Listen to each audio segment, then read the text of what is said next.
This video will focus specifically on the application engineering requirements for 1 and 2 valve feedwater systems.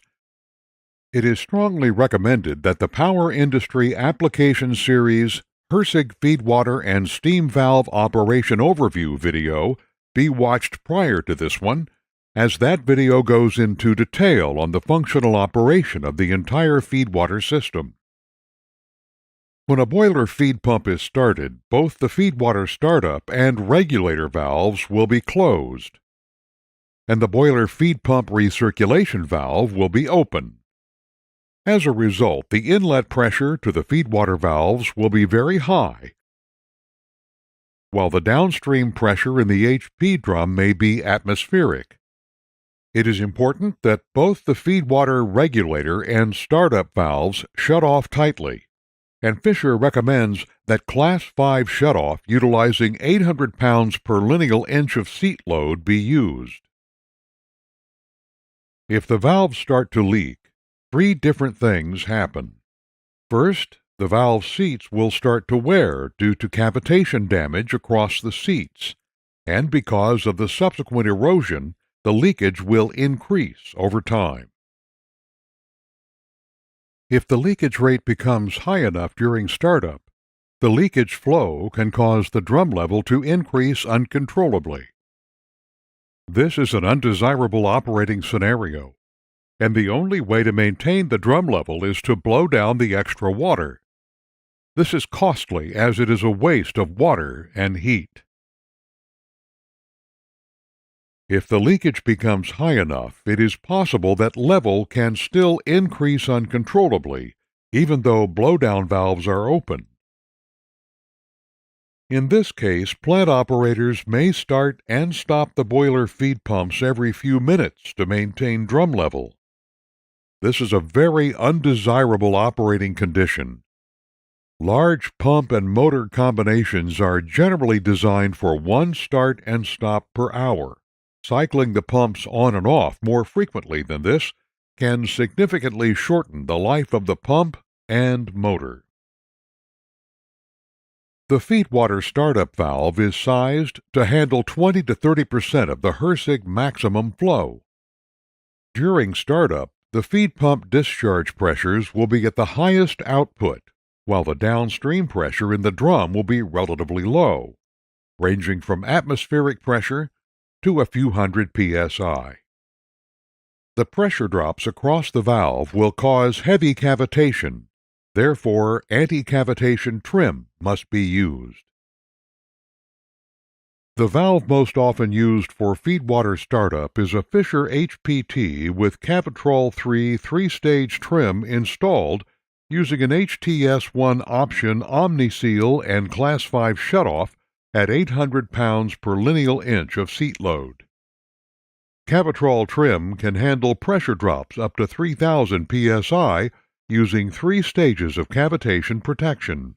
There are Cab 3 designs that can handle pressure drops greater than 3,000 psi. Please consult with the factory on options for your specific application. While Cavitrol 3 trim is an effective solution to prevent cavitation damage, over time, because of clearance flow, the seat area on the plug can become damaged and will exhibit gear toothing. The valve seat will show similar damage, and leakage through the valve will be excessive. An effective solution to provide extended life, if gear toothing is an issue, is to convert the plug and seat ring in a Cavitrol 3 trim to a protected inside seat design.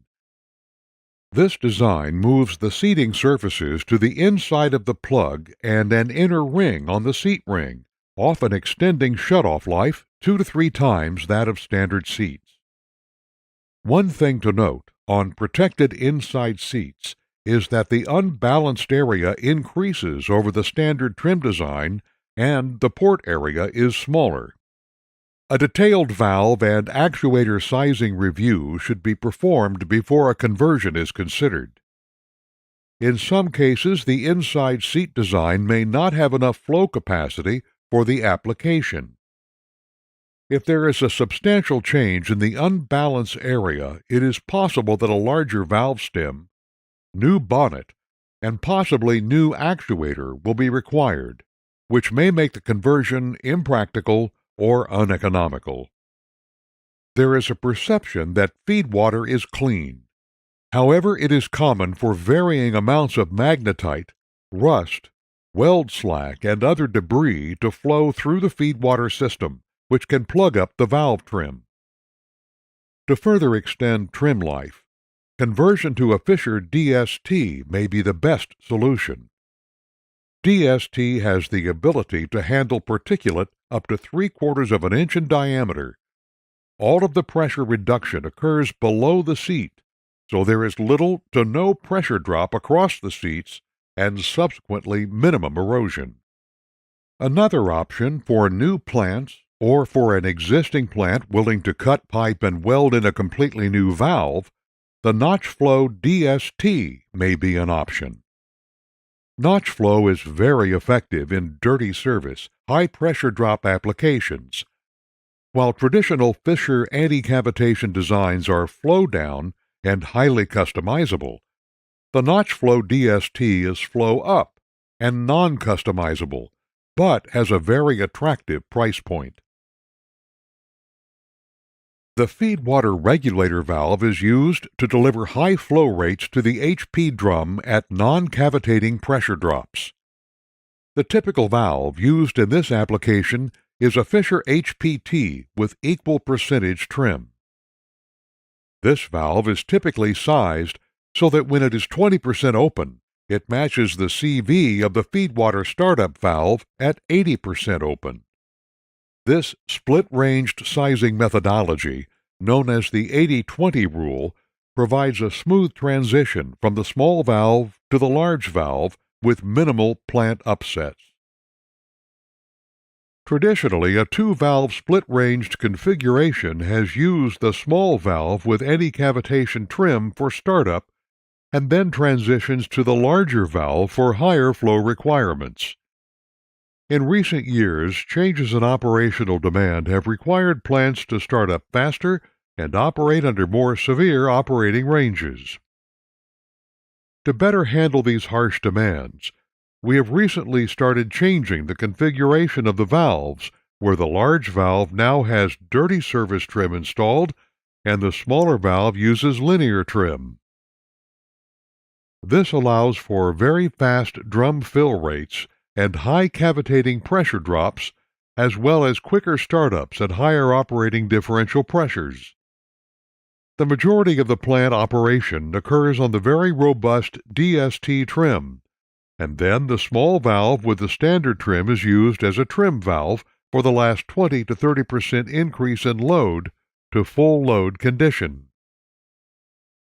A very popular retrofit in existing plants using two valves for the feedwater system is to install a single valve that will handle both the startup and normal operating conditions. When a single valve is used, a special characterized cage is required to prevent cavitation damage. The lower travels of the cage use anti-cavitation trim for the startup and low-load conditions. The higher travels of the cage use larger drilled holes, or windows, to provide the flow rates needed for normal operation. If a single valve is used, the differential pressure between the pump discharge and drum needs to be monitored by the control system. An interlock in the control system should be established to prevent the valve from opening past the anti-cavitation portion of the trim until a non-cavitating differential pressure is reached in the system. This example shows valve stage operation as limited by drum pressure. As drum pressure rises, additional valve stages will allow increased water flow.